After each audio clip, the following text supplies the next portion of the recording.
Hey guys, so how much does it cost to start a bookkeeping business? So this is a very important topic because if you do this business model correctly, it can be one of the most profitable models on the planet. And that's not an over exaggeration. We'll talk about that a little bit later. But if you do it wrong, it could be just this thing that just sucks cash right out of your life.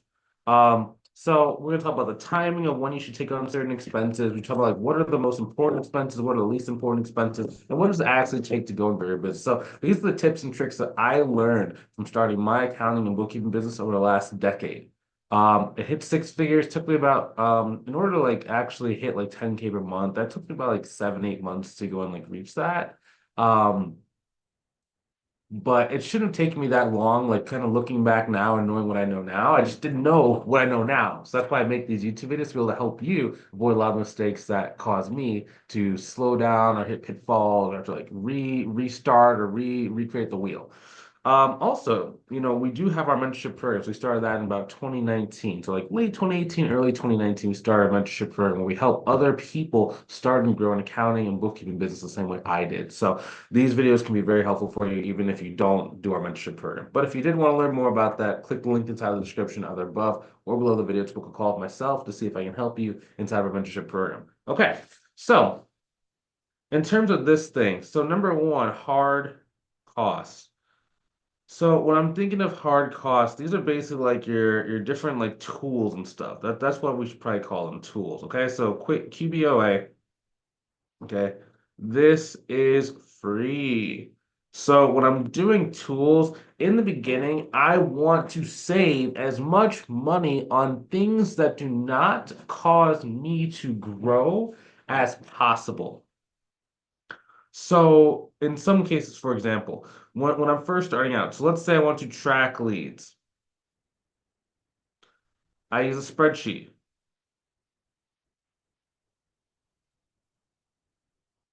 right? Alternative would be a CRM, is a CRM. These can be like 20 to 200 per month, right? But free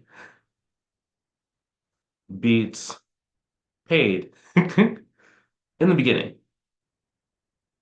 because this does not directly lead to clients. Okay. If it was something that led directly to a client, I would say, okay, cool, you can pay a little bit more money for it. But it has to be directly tied to client. Okay. Next thing you're gonna need is you're going to need to a document storage place, document storage that's secure. So number one, it can be like GDocs, Dropbox, etc. Again, they have to take the free option at first.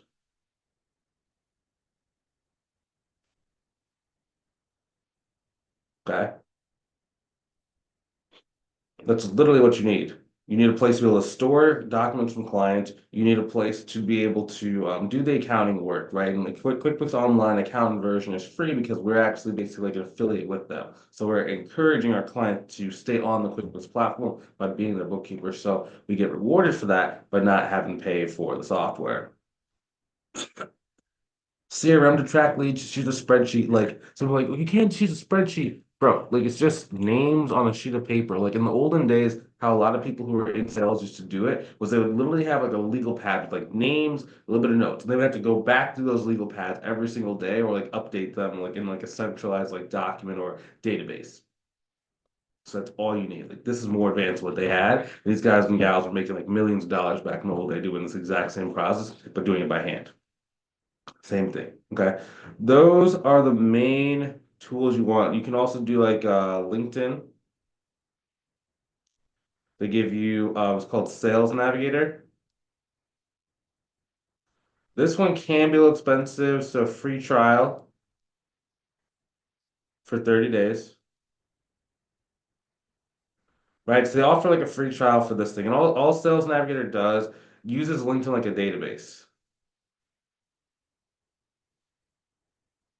A database.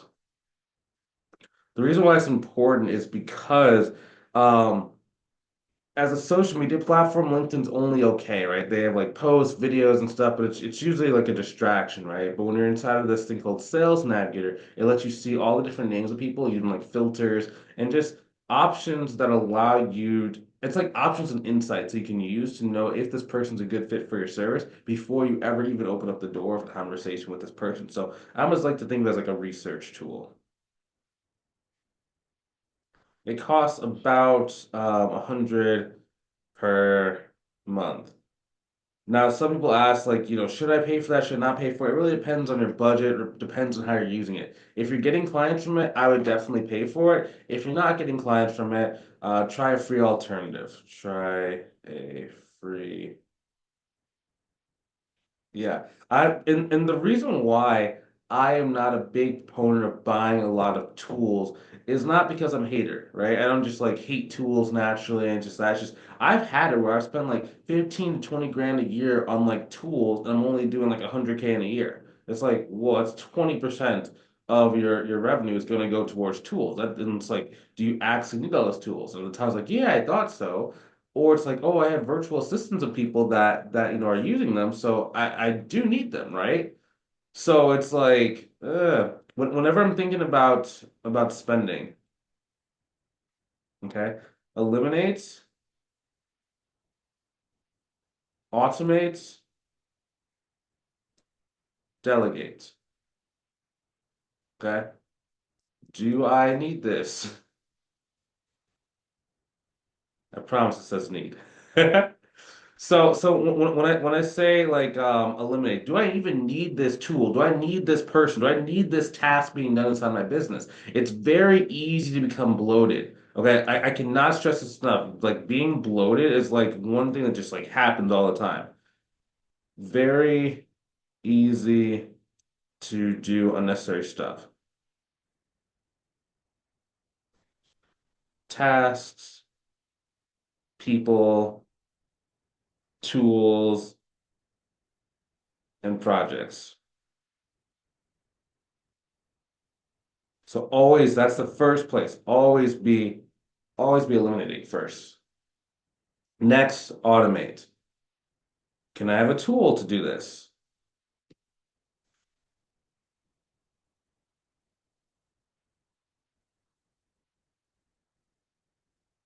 So the reason why it's important is because most like this year there were a huge advancement in AI tools that could get the job done in like a tenth of the time for like a tenth of the cost. I'll give you an example. I paid 1,200 per month for VAs, that's virtual assistants. Let me scroll you down a little bit. Oops. Let me scroll you down a little bit. I'll have to bring it back up in a minute. VAs to chop videos for IG. That's a lot of money. That's what is that? That's about 12K to 13K per year. For some people, it's not a lot of money. For me, for that particular task, it's not that 12 or $13,000 is a lot of money. Not necessarily saying that, but for that particular task, it's just astronomical. Found a tool, clips videos, 20 to 35 per month. 12K, sorry, 1,200 versus 35. Which one do you select? Okay, well, I'm going no here, yes here.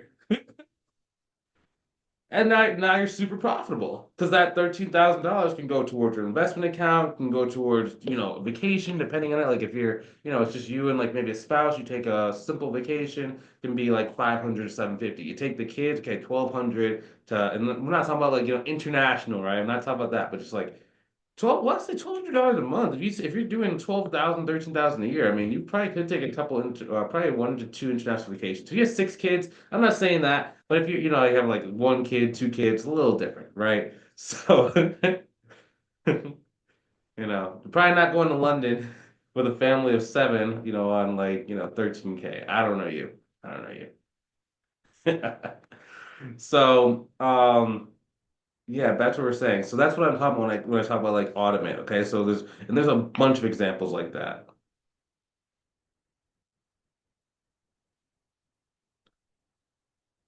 Right. Next, we delegate. Okay, because I want to lower my delegation costs, lower these by efficiency of um, eliminate and automate. Right? Because I want the people inside the company to have to do as little as possible. Number one, because you're generally going to be paying them on like hourly, or you might be paying a package. So it's like you want them to be efficient, like make the best use of their time. So you have to do those other things first, or else like you just have like people just sitting around doing nothing. Like I had like two VAs that were sitting around doing like they really didn't have anything to do. So I would like randomly make up and create tasks for them, right? So first things first, do I even need those people? Right? No. So because like the stuff they're doing should have just been eliminated. But I was just kind of helping them out of like loyalty, kind of like, oh, you're with me for like, 4 years and like it's not your fault. I don't really have anything for you to do right now. So like, why don't you just do this like random thing and like, just stay with me for a little while and yeah, we'll figure something out as we like the business grows. It's like that's a fallacy. Like don't like if you're doing and keeping a tool on or a person on where it's like when the business grows, then we're going to grow into that tool.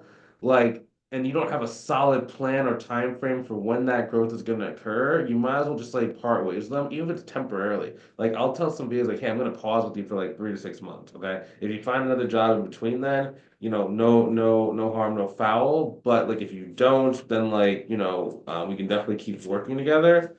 And like that's an okay thing to do. It's not that bad of a thing to do. You know what I mean? So it's like you just have to kind of be aware of that, right? So that's when it comes to like those kind of like soft costs. Next, okay, it's gonna be courses slash mastermind. We'll say courses first. Courses can be anywhere from like 300 to like I believe one of the more expensive courses in our space is like 4,000, right? That's for a course. It's a little different than a mentorship. Mentor slash coaching. We'll do that price first. So for bookkeeping, for learning bookkeeping by itself, go go low cost. Like it's just such a wide skill set that so many people have it that like you can just go and get like a super inexpensive course and like learn just as much as you could from like a really expensive course. And right now keep in mind a course is video modules only. Right? So it's just like a stack of videos. I don't necessarily, and it's like a stack of videos on like bookkeeping stuff. I don't necessarily know if like if you need that. I mean, you could probably go on YouTube and like watch like a college course or whatever. Like I think Harvard does like little like videos about that kind of stuff. So yeah, you can definitely like that would not spend like 4 grand like on a course to like learn bookkeeping alone, right? Now, if you start adding like the marketing, the sales, and like, the stuff that again will drive the business forward, where okay, so if you know how to do bookkeeping, yes, you could take on clients, but you don't have the skill set of getting the clients. So again, it kind of goes back to, is this thing I'm buying directly leading to a client? If it is, then I'll pay money and like to the degree of how much I think of a return I'm going to get for it, the more I'm going to pay for something. Okay. Now, next thing, so just generally it's gonna be like most mentors slash coaches, generally about 3,500 to about $12,000. Like that's kind of what I've seen for like entry courses. Sorry, I keep saying entry coaching. Our program is kind of on the lower end of that. So like our program generally is gonna range from more between like 4K to about 7K, depending on like which options you select. Um, for like the entry coaching for like someone's getting their foundational stuff going. You could like the ones that are like 12K, you could buy a course like that. Um, a lot of the times for the courses that are like 12K on the market right now, it's not really results driven. It's more based on community driven. So what do I mean by that? There's some friends where it's like, oh, this is awesome. We're all like a loving family community thing. And it's like they're gonna charge a lot more money because people really value being a part of community in a lot of cases. But it's not necessarily results driven. Right? Because generally a price like that, it's gonna be from like a very, very large, like popular course or popular coaching program because they have so many people inside of it that they can really justify like, oh, this person can't pay it. We have so many people already. We might as well just keep increasing the price, increasing the price, increasing the price, to kind of either reduce demand or just make it a little more manageable, right? So it's like you can pay for it, but like in this case, just because a course is like 13, 15, $20,000 does not necessarily mean that it's going to be better than a course that's maybe like a 5K or 6K. That's more about the people. So there's a couple reasons why a course might be more expensive. It could be they have coaches underneath them, under them. They could have very high ad costs, could have high ad costs. They could also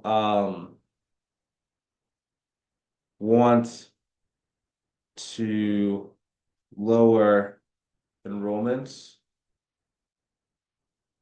could want to get a higher caliber of person, could want higher caliber person,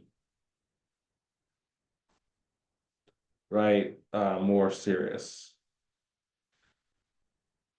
Yeah, so there's really there's a million different reasons why someone might have like a really, really high course price. And like, it's all relative. Like $4,000 might seem like a lot to someone versus like 12 might be like, oh, there's never paying 12,000 for a course. I've been on both ends, right? I've been like the person where it's like I'm not gonna pay any money for a course. I can build my website. So why would I like, pay to like build a website? I've also been on the other side where it's like, shoof, this course is $36,000. Okay, that's a steal for this course, like what's gonna be inside of it. But in a lot of cases, like for entry courses, right? For entry level courses, there's really gonna be a couple of reasons why a price might be more expensive for entry coaching. For entry level coaching at 10K plus. Really, it's a 12K. 10K is still fair. 12K to like 14 is a little bit expensive if you're doing an entry level program.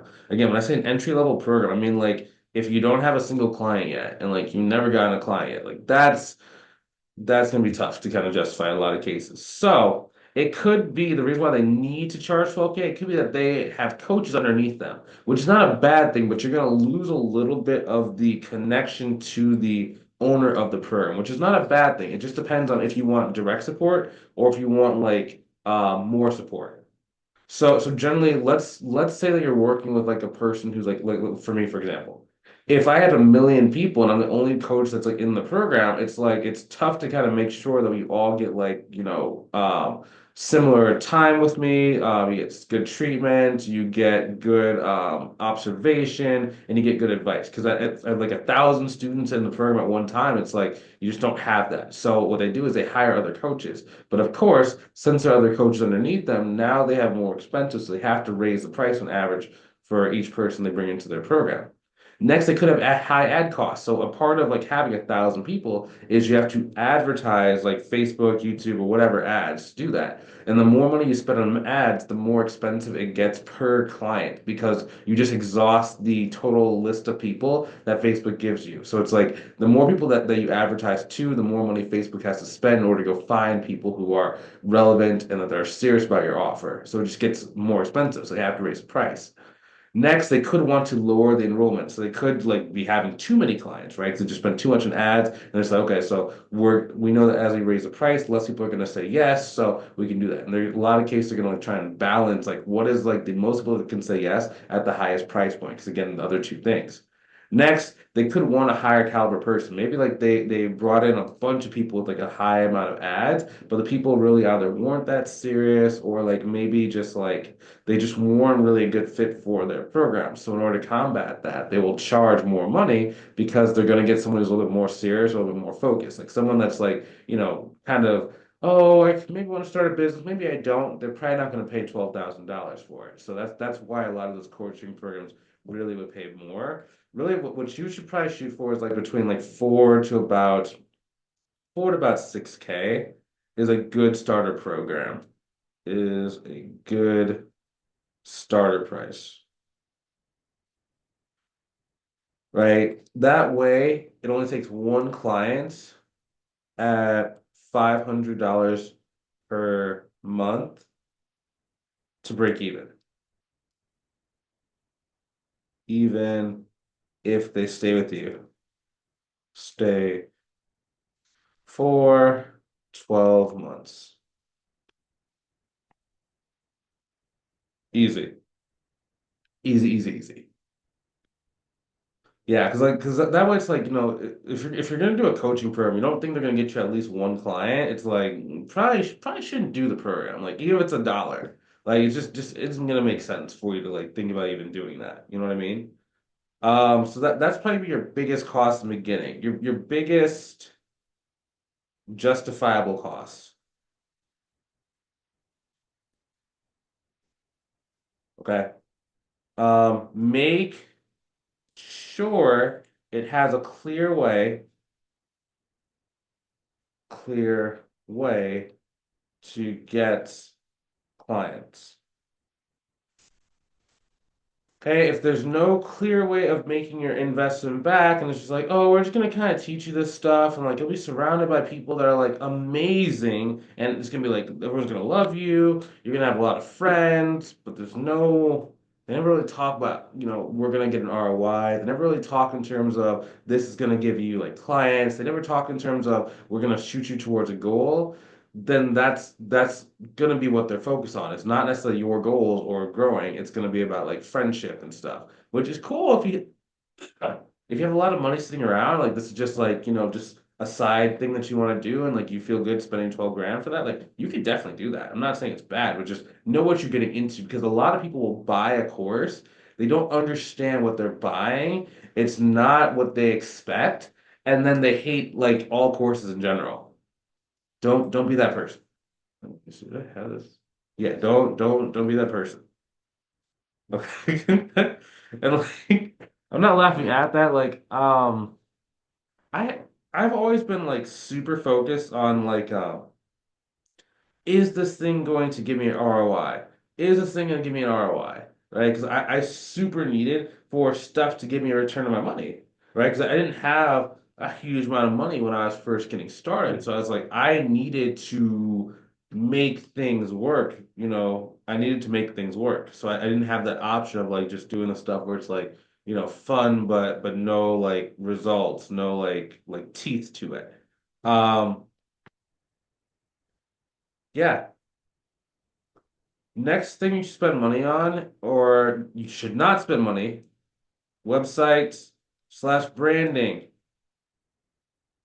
Okay, only maybe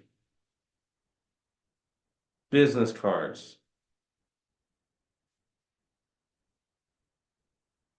or business resume.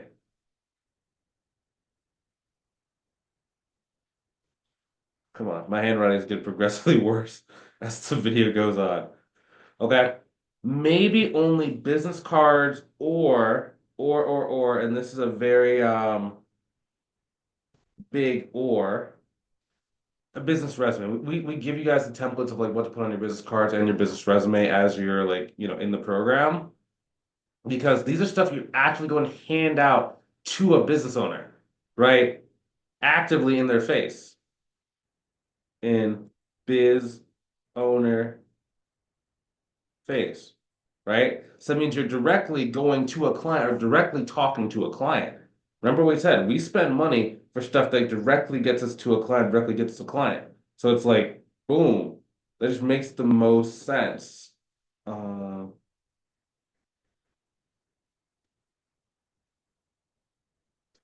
But what I'm not going to pay for, don't pay more than 750 for a website.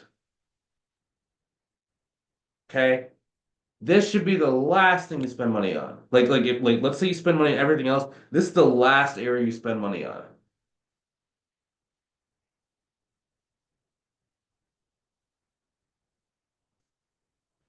Okay, I know what people say like, oh, you need a website, you need branding, you need, how do people know you exist? I'm gonna get in your face, I'm gonna give you a business card, I'm gonna give you like a business resume. That's the only thing that I need to have that's gonna like get pe that I give to people. Other than that, it's just words, words, words, words, words. My LinkedIn account is free, and your LinkedIn account is going to tell people what they need to know. If they don't know, if they're like, oh, I would work with you, but you don't have a website. Like, dude, that's no one says that. Like, think about it. What were people doing before websites existed?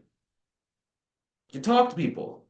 Why does now all that sudden change? It doesn't. It's just that you allow people to kind of like hold you to what you don't have. And it's not that they will not buy from you because you have a website. It's usually an excuse they're giving you, which is the nicest, easiest way to tell you they don't want to work with you without hurting your feelings. It's a lot easier. And even then, some people don't want to admit that they can't afford something, or some people don't want to admit that they don't want to do something or taking the path of least resistance. Those are generally people that don't like confrontation. So it's like, rather than say, I don't want to pay you $1,000 a month for your bookkeeping services, or I don't have it in the budget to pay you 500 bucks a month for your bookkeeping service, or I just don't think we're going to be a good fit. Rather than say those three things, they'll look for they try and make it your fault. It's almost like having a boyfriend or girlfriend, and that boyfriend, rather than saying that like rather than say like they did something wrong, they're gonna say like, well, the only reason I yelled at you was because you made me do X, or because you are this. That's basically what they're doing. So it's not like, so don't take it as a reflection of you, take it a reflection of them.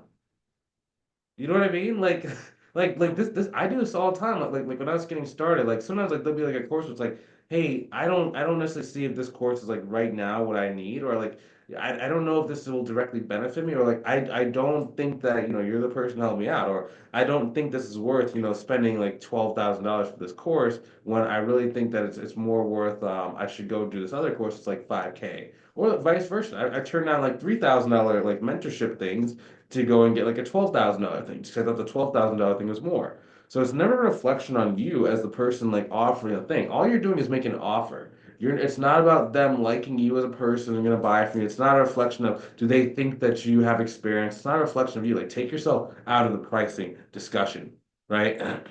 But yeah, don't spend 5K when your second website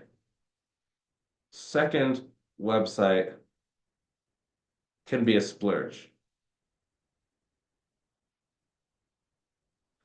So when you re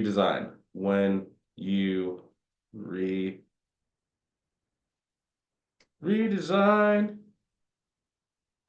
dude, this handwriting is getting terrible. Redesign.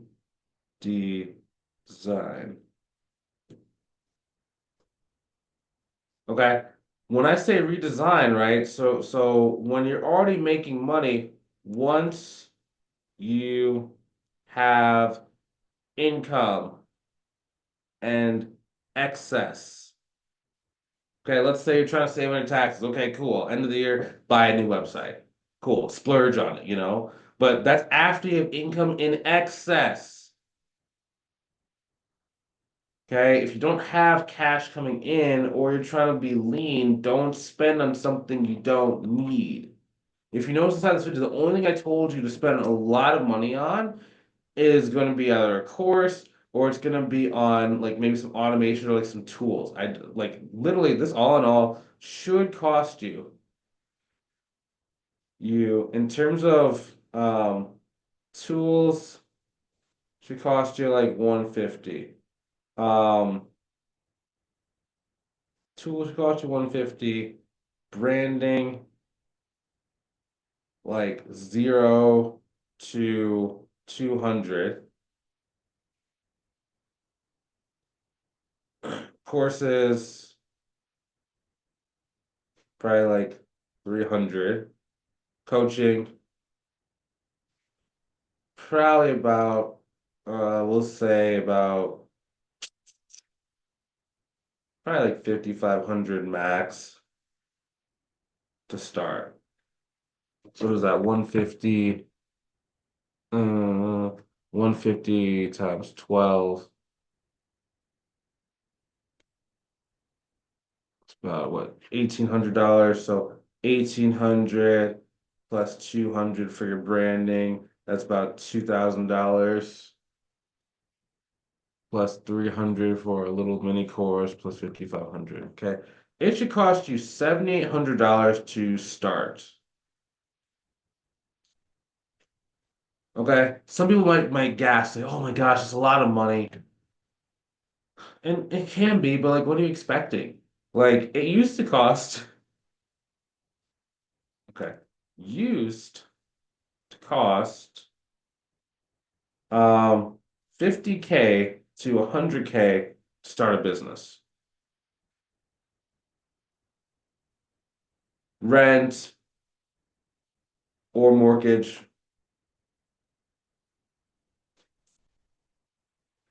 Sorry, mortgage for like homes. Generally rent, or it'll be like where you bought a building,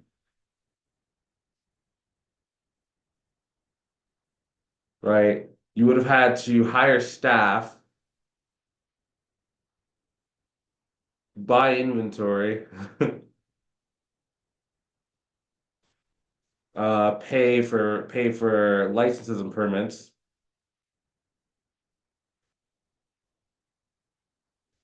Like it used to cost 50K to 100K to do it. So like it's generally like this what is it, like one what is that, 7,800 divided by 50,000? That's like 15% of what you used to have to spend as an entry level starter business. If you can't do that, or if you don't, it's not if you can't. If you can't afford that, okay, that's a little different story. But if it's like you don't want to, but you have the money and you're like saying you're serious about starting business, you're not really that serious about starting a business. Let's be honest. Like this is everything has a cost. You can't expect for something to like give you like a dollar, like cost you $1 and then give you $100,000 in return. It's just not gonna happen. It's not very reasonable. Um, if you already have the skill set of like marketing and sales, you might not need a coaching firm. What I tell for people who have like a background in sales, okay, if you want to try it on your own, give yourself like a month or like 3 months to try it and close some deals. If you're not closing deals, go get help. Like because the sales from other industries is a lot different than sales for like an accounting or a bookkeeping business. So the reason why I say that is because so I had a guy come in, he's like, I was a sales rep. It's like, oh, cool, man. Well, and oftentimes if you're a sales rep and like you're switching industries and it's not because like you just got tired of the industry, like if you got tired of the industry and like you're making a lot of cash, okay, it's different. But if you generally come from an industry and like maybe the industry you're not doing that well at in sales, you like the sales skill set in a lot of cases is very universal. So if you're not very good at selling one thing, and it's not like an ethical thing, so like when I say an ethical thing, like sometimes there's certain sales environments that do not line up with you ethically, and there's like a little bit of a drag. So let's say like you're in like a sales environment where like you feel that they're ripping people off, or you feel like they're trying to make like they're being very predatory. Like they're trying to sell $100,000 thing to someone that makes minimum wage, and they make them sign like a 20,000 year contract with like 1,000,000% interest. Okay, I can see how that would be really hard. But if it's like one where it's like, it's a pretty simple sales cycle, you see other people are like making more money and like you're usually like more at the lower end of like the sales, you probably need to go and invest in your sales skills when you enter this business, because this business, it can be a little bit of a learning curve to understand how to sell accounting and bookkeeping. But like once you have it down, it's very simple. But it's like if you want to like kind of bite your teeth against like a bunch of leads and just don't get any conversion, okay, you can definitely try that in the beginning. But I probably would buy something sooner rather than later. Um, Also, if you don't have good marketing skills, so keep in mind, just because you did sales does not mean your marketing skills will be that great. I've kind of found that like for most people, the better they are at sales, the worse their marketing tends to be. And it's not that they are bad marketers, just they don't think in terms of marketing. They generally think in terms of like a hunter. So like you're sitting there, you have a person in front of you trying to kill. But actually cultivating that relationship and finding new people, unless they've done like some prospecting, generally tends to be hard for them. So that's like the caveat of like who should buy coaching versus who should not. But if you've never done sales, never done marketing, like you've done neither of them, I probably should invest in a coaching program. Also, hey, if you're looking for a program and you want some help, I just recommend my program. Like someone asked me, like, is there any like bookkeeping? Okay, I'll usually like recommend like two or three different versions for bookkeeping, but I'm always being partial to my stuff, right? Because I believe heavily in what I do, right? We keep a very small number of students each month. So let's say that there are, we'll say like 40 to 50 people that apply to join our coaching program. We only accept about 10 people per month, and it's not like we're trying to be mean or anything like that, but we are really looking for people that we can take to that next level. Where if I was to give you my time and you were to give me your money, it's like the most beneficial place for both parties, right? Because I really want to work with people that go hit 10K, 20K, 50K, right? You don't have to hit 50K if you're in our program, but like I want someone that's serious where it's like I'm gonna attack this thing. I'm gonna do every single thing you say. I'm gonna ask you questions. I'm gonna be like, hey Bryce, I did this thing, it's working. What should I do next? Bryce, this thing worked like this, but I'm kind of scared. Like these are the kind of people I want to work with, man. I don't want to work with people where it's like, oh, maybe this will work, maybe this won't work. I don't know if I won't really care about this business model. I'm like, oh, no, if you're in this, I'm in this with you, man. I'm like trying to attack this thing together. So we do only accept a certain amount of people per month. So like in that case, like, if you're watching this thing, like I would recommend if you see the link to click inside the description and we still have slots on our calendar, that means we're still accepting students for this month. Okay. So if you want to see if you can be a good fit, and if you want to see if there's like some slots available for you this month, go ahead and click the link inside the description above or below. And it's like you might as well do it sooner rather than later because like everyone there's like this fallacy. It's like later, later, later. But it's like if you have like spare money sitting on the sidelines and things are going well, make things go better. Don't wait till things are bad. Like the number of people that come to me and it's like, oh, I've been watching your stuff for like 6 months. I lost my job. Now I want to start my business. It's like, yeah, but you don't have any cash to invest in yourself. So now you have to wait for an extra 3 more months to go and like save money. But it's like, well, how do you know this wasn't the 3 month period where like the market was like the most like aggressive? Like, so there's certain months and certain seasons where business owners are looking for this thing and like they're just like a dog in heat. They're just attacking, like, I need help, I need help, I need help. So if you miss that window, it's like, yeah, you're still gonna make it money, but it's gonna be a little bit harder, right? It's like when things are well, when things are going good, make it go great. Don't wait till things are bad. Right, because all it's yeah, it just I digress, but yeah, dude, in life there's a few moments where you get ahead. Don't like actually sabotage yourself and wait till you get behind the eight ball and like night to go and like figure some stuff out and like hustle. No, just do what's good when you have the option. Awesome. Well, I'm gonna get going. I will talk to you soon. Have a good rest of your day. Take it easy.